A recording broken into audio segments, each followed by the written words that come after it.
Muy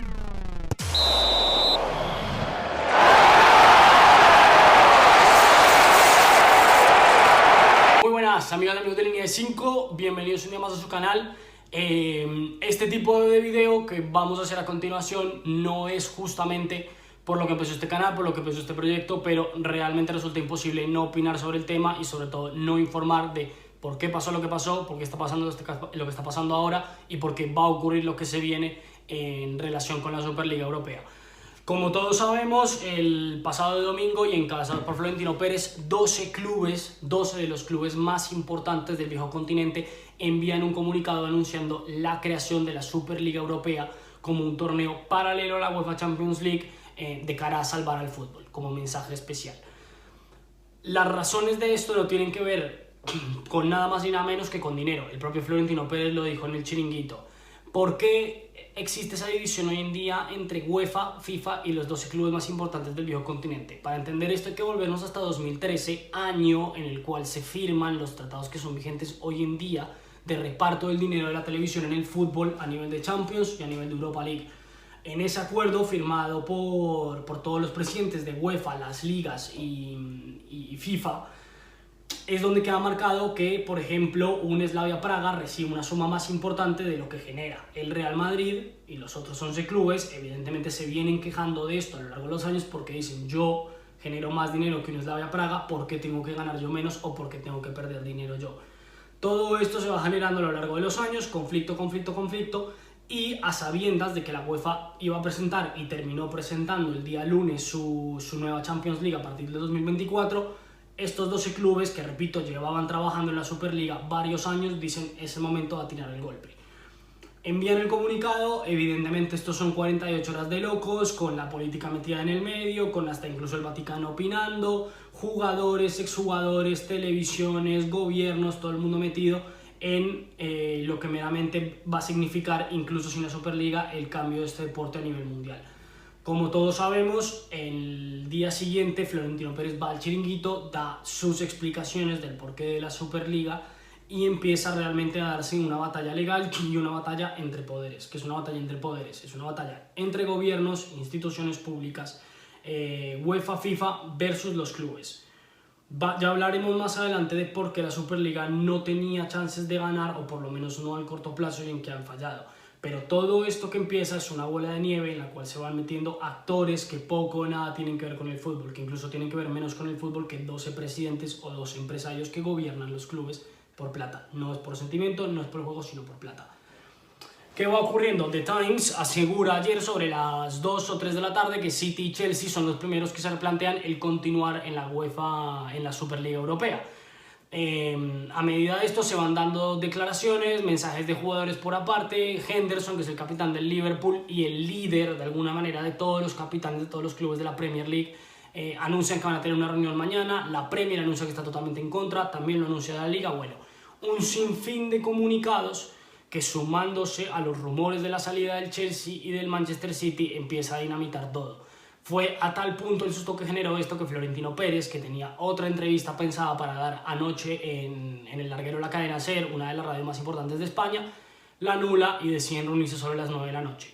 Siguen reunidos, van pasando las horas, y sobre las 11 Manchester City renuncia a la Superliga, generando un efecto dominó donde evidentemente, si con 12 clubes era difícil luchar contra FIFA, gobiernos y la opinión pública de los aficionados y los jugadores, evidentemente apenas se cae el primero, y en un torneo donde tampoco está Paris Saint-Germain o Bayern Múnich, no tiene mayor sentido hacer esto. Empieza la espantada de los clubes ingleses. Se da a finales de la noche que Inter y Milan ya tienen listos los comunicados para salir, lo terminaron publicando esta mañana. Atlético de Madrid también sale. Juventus, que si bien oficialmente no ha dicho que deja de existir la Superliga, dice que como está planteada la situación hoy en día no creen que sea realizable. Y nos falta comunicado del Barcelona y comunicado del Real Madrid. Eso, digamos, es el resumen a corta escala de lo que ha ocurrido. Vamos ahora a hablar un poquito de los cabos sueltos o de las claves que hay que entender de por qué se ha dado esta secuencia de hechos. Hay mucha gente que se pregunta por qué City y por qué Chelsea. A ver, esto es muy simple. City y Chelsea son clubes que son gobernados hoy en día por dinero catarí y dinero ruso. Perdón, dinero de Emiratos Árabes Unidos en el City, no de Qatar. Qatar es de Paris Saint-Germain, perdón. Que por supuesto a sus dueños les gusta mucho el fútbol y que por supuesto sus dueños han invertido mucho en el fútbol, hasta incluso de manera altruista, pero que son clubes que tienen meros intereses políticos en la Premier League, que es la liga más vista del planeta. ¿A qué nos referimos con esto? Para nadie es un secreto que con todo lo que pasa en Emiratos Árabes, con todo lo que pasa en Qatar a nivel de derechos humanos y de nuevo de cosas que sobrepasan al fútbol, los clubes como Manchester City o Paris Saint-Germain o Chelsea son una lavadera de imagen para estas cuestiones que, repito, sobrepasan el deporte. Cuando estos clubes anuncian que hacen parte de la Superliga en Inglaterra y comandados por Boris Johnson, empiezan a darse reuniones para intentar añadir una cosa que se llama la regla del 50+1 en los clubes ingleses. Los clubes ingleses, a partir de 1992 y de la creación de la Premier League, abren sus puertas al mundo y dicen que el dinero extranjero puede ingresar. Es por eso que Chelsea hoy en día es propiedad de Abramovich, City, Liverpool con los estadounidenses, Manchester City igual, y por eso también es que la Premier League se ha vuelto tan poderosa económicamente a nivel global. Cuando tú aplicas la regla del 50+1, que significa nada más ni nada menos que los socios tienen que ser dueños del 51% de las acciones de los clubes y por ende tienen una participación directa en las decisiones de los clubes, lo que le estás diciendo a Abramovich y Mansur, que es el del City, es: hey, acá dejas de tener control absoluto y acá los que van a mandar son los socios que tienen unos intereses mucho más menos políticos por lo menos que tú.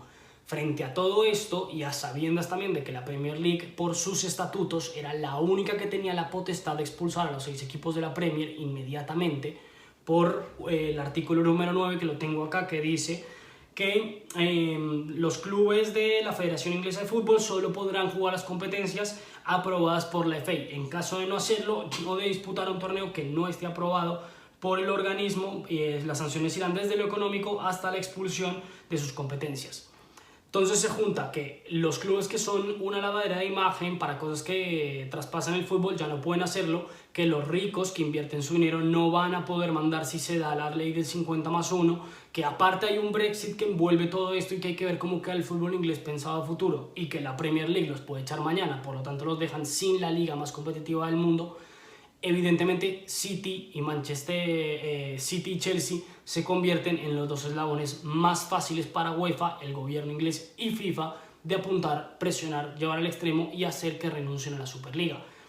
A todo esto coincide, por supuesto, ningún aficionado al fútbol inglés le gusta la Superliga, esto la quedó más que mostrado anoche. Cabe la casualidad de que es el Chelsea el que está jugando ayer. Los hinchas interrumpen la llegada de su equipo al estadio, lo cual puede significar pérdida de puntos para un equipo que se está luchando a meterse en Champions. Gritos contra su propietario, Abramovich, gritos contra su equipo, gritos contra la Superliga, una presión por todos los costados del fútbol que llegó hasta el Vaticano, que llegó a opinar que la Superliga se tenía que acabar.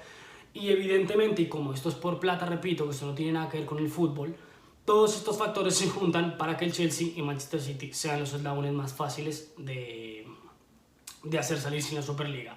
Eso como primer punto y para explicar por qué son los dos primeros que se salen. Segundo, Florentino Pérez habló en el Chiringuito, y es uno de los grandes cabos sueltos que le queda a todo esto, que los 12 clubes firmaron un contrato vinculante con JP Morgan, que fue la empresa que reconoció que iba a patrocinar esta Superliga, por 3.500 millones de euros. No sabemos qué va a pasar con ese contrato. Todos los clubes están, según sus comunicados, tomando acciones legales y despachos para salirse de la Superliga, lo cual nos da a pensar que puede haber algo firmado. Puede que no sea un contrato, sino un preacuerdo, que es lo que también se está comentando en Inglaterra. Y hay que ver qué pasa con JP Morgan, con los 3.500 millones que iba a soltar. Los estadounidenses no son tontos y yo no creo que vayan a salirse acá. Bueno, ok, muchas gracias, me voy. Veremos si es para la próxima. Y no se nos puede olvidar, y esto sí es pensando a futuro, y en absoluto tema de opinión, Florentino Pérez dijo: los clubes grandes estamos arruinados. Que no se olviden a futuro los hinchas de estos 12 clubes que sus presidentes firmaron un convenio, un contrato para pagarle 3.500 millones de euros a JP Morgan. Que en el futuro, cuando están arruinados, nadie se olvide de esto. Importante para entender las consecuencias que puede haber con este tema. FIFA ya anunció evidentemente lo del fair play financiero, lo cual es favorecer básicamente a Paris Saint-Germain y a Bayern Múnich, a Manchester City. Es una asquerosidad igualmente. Pero lo más grave de la Superliga en cuanto a fracaso es, yo no puedo entender cómo dos empresarios del fútbol no tenían ni claro, o por lo menos parece que no midieron la reacción popular que hubo frente al tema, y que sobre todo no entendieron a modo de comunicación cómo podía ser la reacción de la gente. Tú no presentas un proyecto de Superliga, no presentas una revolución del fútbol en un programa de televisión por la noche. Lo haces en una rueda de prensa, tragándote todas las preguntas y todos los pasos que te van a venir del mundo, y no en un programa de televisión donde uno se pone la cabeza y se pone como cabeza visible él solo de un proyecto que quiere desmantelar el negocio de UEFA y de FIFA. ¿Qué significa esto? Escupió para arriba, y cuando uno escupe para arriba contra gente que es más poderosa que uno, lo normal es que te caiga de vuelta. Yo no estoy diciendo con esto que al Real Madrid le vayan a pitar 40 penales en contra el Chelsea en las semifinales. No, eso es una venganza muy chiquita y que poco o nada tiene que ver con lo que realmente, por lo que realmente se está luchando aquí, que es dinero. ¿Qué significa esto? Las decisiones, la importancia, la influencia que tiene un club como el Real Madrid en las decisiones que se toman en UEFA para el futuro del fútbol europeo, evidentemente va a cambiar. No sabemos para dónde, pero va a cambiar. También, y esto es muy importante decirlo, para que se pudiese fundar ese proyecto de Superliga, Florentino Pérez y Agnelli, presidente de la Juventus, tuvieron que renunciar a sus cargos en la ECA. La ECA es la asociación representante de los clubes frente a la UEFA. O sea, de alguna manera es como el gran agente de todos. Ellos renuncian a sus cargos ahí, por lo tanto ya no hacen parte de la ECA, van a tener que volver de alguna manera porque son el Real Madrid y la Juventus, pero ya no hacen parte en este momento de ahí. Y al perder esos cargos que los hacían ser quienes negociaban en línea directa con UEFA y con FIFA, ¿quiénes asumen ese cargo? Paris Saint-Germain y Bayern Múnich. Dos que, oh sorpresa, tampoco se metieron en la Superliga. Entonces las consecuencias no van a ser tanto a corto plazo. Yo no me imagino sanciones, me imagino que los vayan a expulsar. Pero la imagen e influencia de un equipo como el Real Madrid o la Juventus de aquí en adelante en Europa cambia totalmente. Y cambia totalmente porque solamente uno de los 12 presidentes le dio por poner la cara ante el mundo. Esto es un punto muy importante a tener en cuenta en el futuro del Real Madrid dentro de las organizaciones del fútbol europeo. Muy importante. Y para terminar, amigas y amigos, con lo que también se viene y que hay que tener en cuenta. Hay mucha gente que piensa que, no, creo que no hace falta que yo diga que estoy en contra de la Superliga Europea. Hay gente que piensa que porque uno está en contra de la Superliga Europea, uno está a favor de UEFA o de FIFA. Ni mucho menos, porque repito, esto no es por mejorar el fútbol, esto es por plata. No se nos olvide la nueva Champions que aprobó la UEFA, que tiene más equipos, que tiene más partidos, que tiene un sistema de ligas donde se acaba la fase de grupos como tal y donde la UEFA, basándose en un coeficiente propio de ellos, puede invitar a dos clubes que le dé la gana. ¿Qué significa esto? Que si, por ejemplo, el Milan, que lleva 7 años sin ir a la UEFA Champions League, llegase a hacer una mala temporada en 2024 y por mérito deportivo no puede ir a la Champions, coge la UEFA y te dice, tú tranquilo, toma tu cupo y ven. Es el mismo proyecto y es la misma idea. Acá estaban peleándola por quién se quedaba con el chiringuito, quién se quedaba con el monopolio y quién se quedaba con el negocio. Entonces, no es que uno por estar en contra de la Superliga está a favor de FIFA y UEFA, no, FIFA y UEFA han dado numerosos ejemplos de cómo a lo largo de la historia se han comportado como organizaciones corruptas y mafiosas. No hace falta explicar que el último mundial fue en Rusia y que el próximo es en Qatar, así de simple. Por lo que nos quejamos, o por lo menos yo respondo ante mí por el tema de la Superliga, es que se acabe el mérito deportivo, que esto se convierta en una fiesta privada entre ricos y que se abra la puerta a que realmente en el futuro, porque ese es para mí el mayor riesgo, un equipo importante pueda hacer lo que le dé realmente la gana y con independencia de los clubes o de los jugadores, de los entrenadores, de los aficionados y de las instituciones públicas. Ese era el riesgo. De todo esto que está pasando en Superliga es culpable la UEFA y la FIFA por permitir crecer a estos monstruos llamados Florentino Pérez, Real Madrid, Manchester City y PSG, los mismos clubes que son los que durante tanto tiempo han hecho traspasos multimillonarios de 200 o 160 millones y hoy en día dicen que están quebrados y que le pagan a un jugador de fútbol, a un tipo que patea un balón, 30 o 40 millones de euros por temporada y luego dicen que están quebrados. Los hinchas, que en la mayoría de partes del mundo, por ver simplemente a los 22 mejores de un deporte, tragamos lo que tenga que ver y nos vamos a tragar un mundial en Qatar como nos vamos a tragar un mundial en Rusia, o nos lo hemos tragado, mejor dicho.